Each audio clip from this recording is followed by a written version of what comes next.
ರಾಜ್ಯ ಪೊಲೀಸ್ ಇಲಾಖೆಗೆ ದ್ವಿಚಕ್ರ ವಾಹನಗಳ ಲೋಕಾರ್ಪಣೆ ಸಮಾರಂಭ ನುಡಿಗಳನ್ನು ಹೇಳಲಿದ್ದಾರೆ ಶ್ರೀ ಪ್ರತಾಪ್.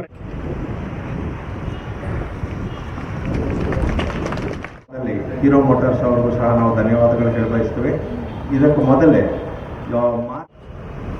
ಮತ್ತೆ ಚಾಲಕರ ಸೇಫ್ಟಿಗೋಸ್ಕರ ಸರ್ ಇದರಲ್ಲಿ ಹಸ್ತಾಂತರಿಸಿ ಲೋಕಾರ್ಪಣೆ ಮಾಡಲಿದ್ದೇವೆ. ಮಾನ್ಯ ಮುಖ್ಯಮಂತ್ರಿಗಳು ESR ವತಿಯಲ್ಲಿ ನೀಡಿದ್ದಾರೆ, ಅವುಗಳಿಗೂ ಸಹ ಇವತ್ತು ಧನ್ಯವಾದಗಳನ್ನು ಹೇಳ್ತೀವಿ.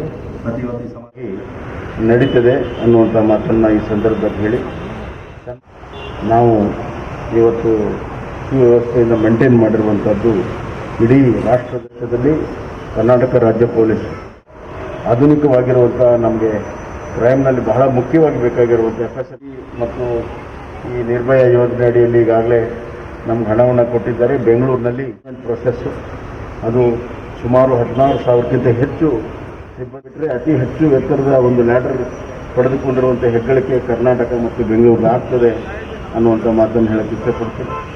3 ಹೊಸ ಪ್ರಿಸನ್ಗಳು ಮತ್ತು ಇತರ ಎಲ್ಲ ಅಭಿವೃದ್ಧಿ ಈ ವಾಹನಗಳನ್ನ ಇಲಾಖೆಗೆ ಸ್ವಾಗತಿಸಿ ವೇದಿಕೆ ಮೇಲೆ ಸನ್ಮಾನ್ಯ ಮುಖ್ಯಮಂತ್ರಿಗಳು ಶ್ರೀ BS ಯಡಿಯೂರಪ್ಪ, ಸನ್ಮಾನ್ಯ ಶ್ರೀ ಗೃಹ ಸಚಿವರು ಶ್ರೀ ಬಸವರಾಜ ಬೊಮ್ಮಾಯಿ ಅವರು, ACS ಹೋಮ್ ಶ್ರೀ ರಜನೀಶ್ ಗೋಯಲ್ ಅವರು, DG ಮತ್ತು IGP ಹಸಿರು ನಿಶಾನೆಗೊಂಡು ಚಾಲನೆಗೊಂಡು ನಗರದ ಪ್ರತಿಷ್ಠಿತ ರಸ್ತೆಗಳಿಂದ ಹಾದು ತಮ್ಮ ಸ್ವಸ್ಥಾನಕ್ಕೆ ಸೇರಲಿವೆ.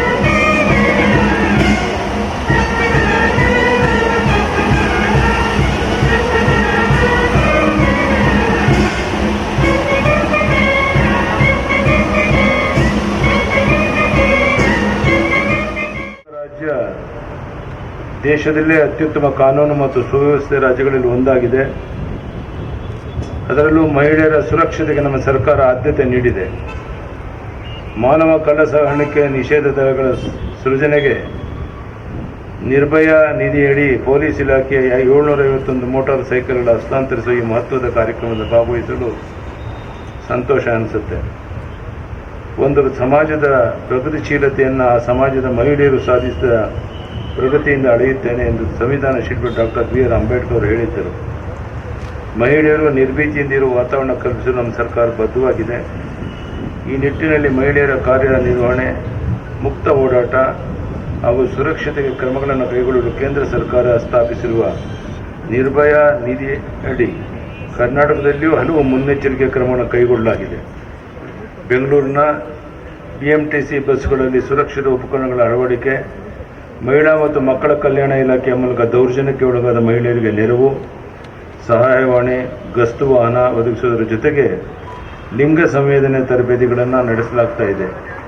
ಈ ಯೋಜನೆಯಡಿ ರಾಜ್ಯದ 700 ಪೊಲೀಸ್ ಠಾಣೆಗಳಲ್ಲಿ ಪೊಲೀಸ್ ಸಹಾಯ ಕೇಂದ್ರಗಳನ್ನು ಪ್ರಾರಂಭಿಸಲು ಕೇಂದ್ರ ಸರ್ಕಾರ 7 ಕೋಟಿ ಒದಗಿಸಿದೆ. ನಿರ್ಭಯ ಯೋಜನೆಯಡಿ ರೂಪಿಸಿರುವ ಸೇಫ್ ಸಿಟಿ ಯೋಜನೆಯಡಿ ಬೆಂಗಳೂರು ನಗರದಲ್ಲಿ ಮಹಿಳೆಯರ ಸುರಕ್ಷತೆಗೆ ಕಾರ್ಯಕ್ರಮ ರೂಪಿಸಲಾಗಿದೆ. ಈ ಎಲ್ಲ ಸೌಲಭ್ಯಗಳನ್ನು ಪರಿಣಾಮಕಾರಿಯಾಗಿ ಬಳಸಿಕೊಂಡು ಮಹಿಳೆಯರಿಗೆ ಸುರಕ್ಷತೆ ವಾತಾವರಣ ನಿರ್ಮಿಸಬೇಕಾಗಿದೆ. ಎಲ್ಲಕ್ಕಿಂತ ಮುಖ್ಯವಾಗಿ ಮಹಿಳೆಯರ ಕುರಿತು ಸಮಾಜದ ದೃಷ್ಟಿಕೋನ ಬದಲಾಗಬೇಕಾಗಿದೆ. ಇದಕ್ಕಾಗಿ ನಾವೆಲ್ಲ ಜೊತೆಯಾಗಿ ಶ್ರಮಿಸೋಣ.